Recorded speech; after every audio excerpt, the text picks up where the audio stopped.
नमस्कार। आकाशवाणी जयपुर अजमेर से प्रस्तुत हैं प्रादेशिक समाचार।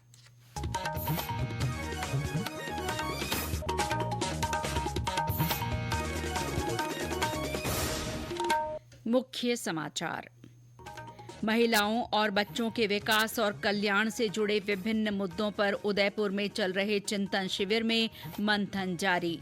केंद्रीय गृह मंत्री अमित शाह ने कहा, सरकार नशा मुक्ति के लिए हर संभव प्रयास कर रही है। पिछले वर्ष 16,900 करोड़ रुपए से अधिक के मादक पदार्थ जब्त किए गए।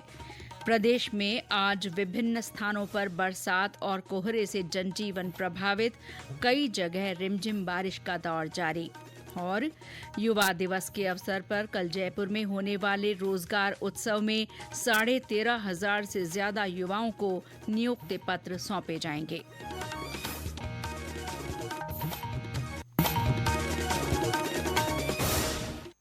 समाचारों के साथ मैं शीला चावला और अब समाचार विस्तार से। केंद्रीय महिला और बाल विकास मंत्री अन्नपूर्णा देवी ने महिलाओं और बच्चों के समग्र विकास की सरकार की प्रतिबद्धता को दोहराया है।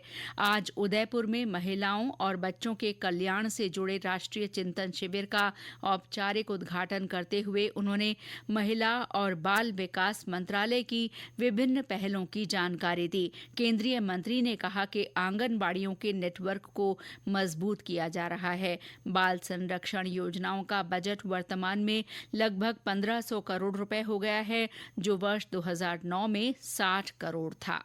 हमारा उद्देश्य विमेन डेवलपमेंट से विमेन लेड डेवलपमेंट की ओर है। देश की आबादी में महिलाओं और बच्चों का सामूहिक रूप से लगभग 70% से अधिक हिस्सा है। प्रधानमंत्री मातृवंदना योजना एक उल्लेखनीय प्रयास है, जिसके तहत अब तक 3,69,00,000 से अधिक महिलाओं को उनके बैंक खातों में डीबीटी के माध्यम से लगभग 16,400 करोड़ रुपए की मातृत्व लाभ की राशि प्राप्त हुई है।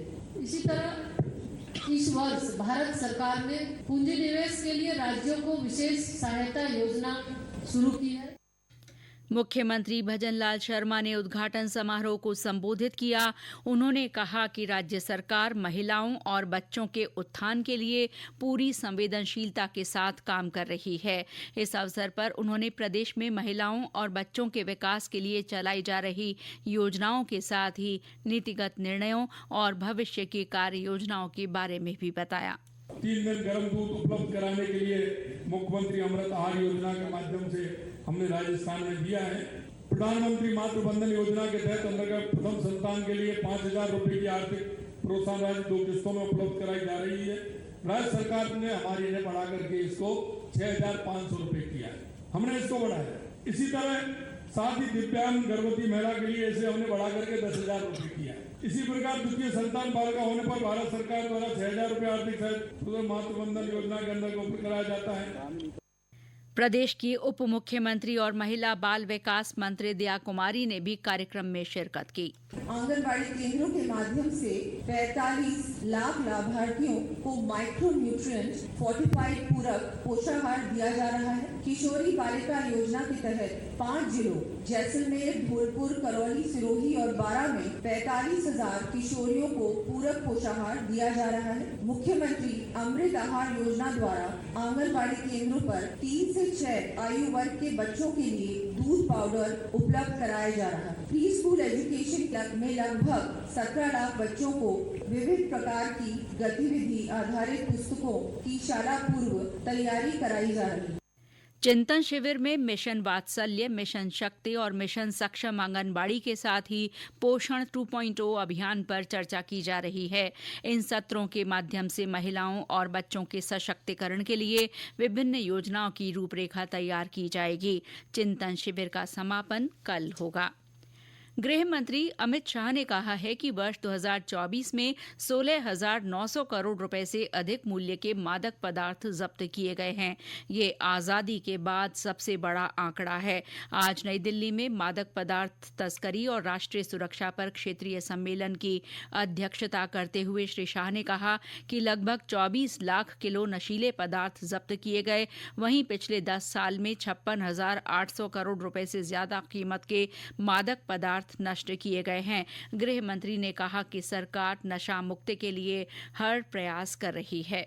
भारत सर्वप्रथम हो, इस प्रकार के भारत का निर्माण करना है तो नशा मुक्त भारत के सिद्धि के बगैर ये नहीं हो सकता। केंद्र और राज्य मिलकर एक साथ एक प्लेटफॉर्म पर आकर दोनों सरकारें के सभी संबंधित विभागों ने मनोयोग के साथ योगदान देकर परिश्रम कर ये विजय हमने प्राप्त करनी ही पड़ेगी। कार्यक्रम के दौरान गृह मंत्री ने ड्रग डिस्पोजल पखवाड़ा और सभी राज्यों तथा केंद्र शासित प्रदेशों के लिए मानस 2 हेल्पलाइन के विस्तार का उद्घाटन किया। ये पखवाड़ा 25 जनवरी तक चलेगा। भारतीय हज समिति ने इस साल की हज यात्रा की दूसरी प्रतीक्षा सूची जारी कर दी है। इसमें विभिन्न राज्यों से 3,676 आवेदकों को अस्थायी सीटें आवंटित की गई हैं। अल्पसंख्यक मामलों के मंत्रालय ने कहा है कि इन आवेदकों को 23 जनवरी से पहले हज राशि के रूप में 2,72,300 रुपए जमा कराने होंगे। ये समाचार आकाशवाणी जयपुर अजमेर से प्रसारित किए जा रहे हैं। प्रादेशिक समाचार बुलेटिन आप हमारे एक्स हैंडल @AIR_News_जयपुर, YouTube channel Rajasthan AIR news और फेसबुक AIR न्यूज राजस्थान पर भी सुन सकते हैं। इसके साथ ही आप हमारी वेबसाइट newsonair.gov.in पर भी समाचार सुन सकते हैं और संबंधित फोटो और वीडियो देख सकते हैं। प्रदेश में आज श्रीगंगानगर, पाली, हनुमानगढ़ और राजधानी जयपुर सहित कई स्थानों पर बारिश हुई। नीमका थाना के उदयपुर वाटी, श्रीमाधोपुर और पाटन इलाकों में रिमझिम बरसात हो रही है। वहीं करौली में कुछ जगह बूंदाबांदी हुई। श्रीगंगानगर में आज दूसरे दिन भी हल्की बरसात का दौर रुक रुक कर जारी है। हमारे संवाददाता ने बताया कि मौसम में अचानक आए इस बदलाव और घने कोहरे से लोगों की दिनचर्या प्रभावित हुई है। सुबह से ही बादलवाही और शीतलहर का असर बना हुआ है। दोपहर होते होते हल्की बरसात का दौर शुरू हुआ, जो रुक रुक कर अभी भी जारी है। बूंदाबांदी के बीच पूरा इलाका फिलहाल कोहरे की चपेट में है। मावठ और कोहरे के चलते ठंड का असर काफी बढ़ गया है। यह मावठ रबी की फसल के लिए अमृत के समान है। वहीं मौसम में आए परिवर्तन के कारण इंसान से लेकर जानवर तक प्रभावित नजर आए। रोजमर्रा दिहाड़ी मजदूरी करने वाले लोगों को काफी परेशानी का सामना करना पड़ा। ठंड और बरसात के चलते अधिकांश लोग अपने घरों में ही रहने को मजबूर हैं। जितेंद्र शर्मा, आकाशवाणी समाचार, श्रीगंगानगर। बारां और सवाई माधोपुर में दिन भर बादल छाए रहे और सर्द हवाएं चली। कोहरे से दृश्यता काफी कम है। डीग में भी कोहरे का असर रहा। मौसम केंद्र जयपुर के निदेशक राधेश्याम शर्मा ने बताया कि पश्चिमी विक्षोभ का असर अभी कुछ घंटे जारी रहेगा।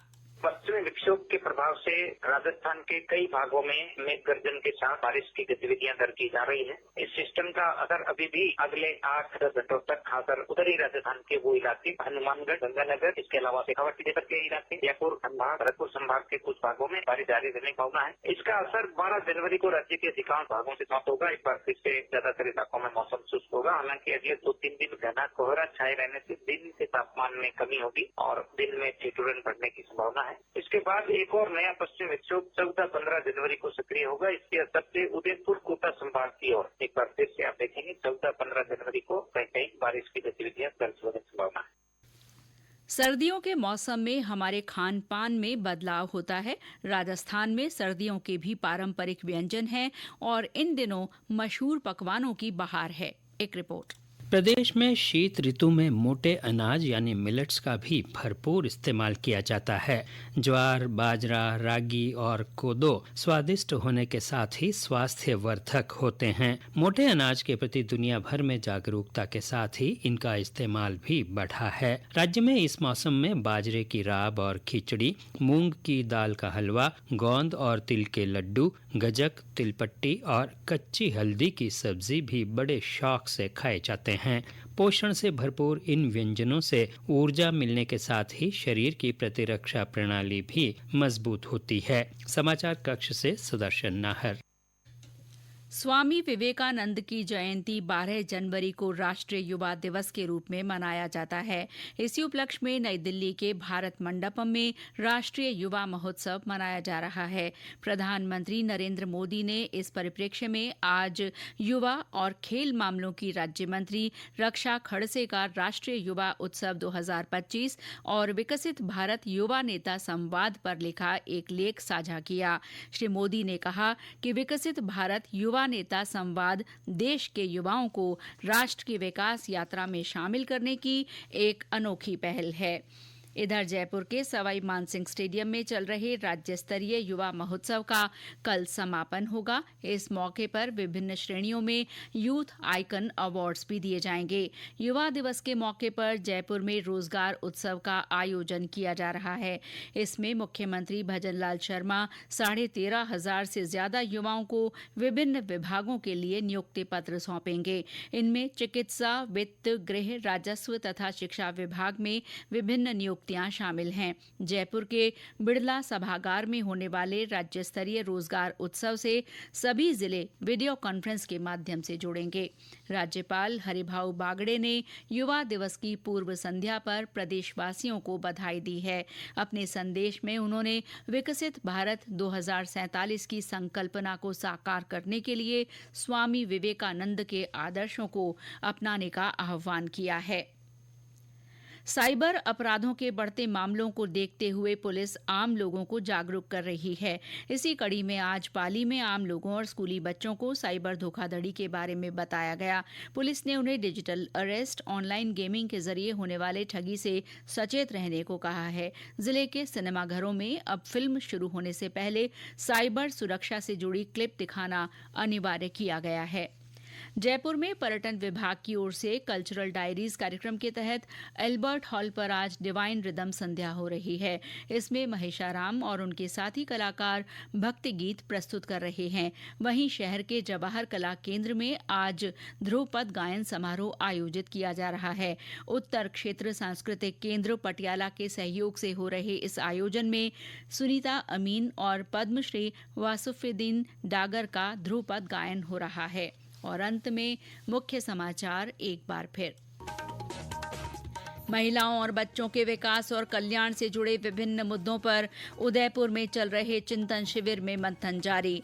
केंद्रीय गृह मंत्री अमित शाह ने कहा, सरकार नशा मुक्ति के लिए हर संभव प्रयास कर रही है। पिछले साल 16,900 करोड़ रुपए से अधिक के मादक पदार्थ जब्त किए गए।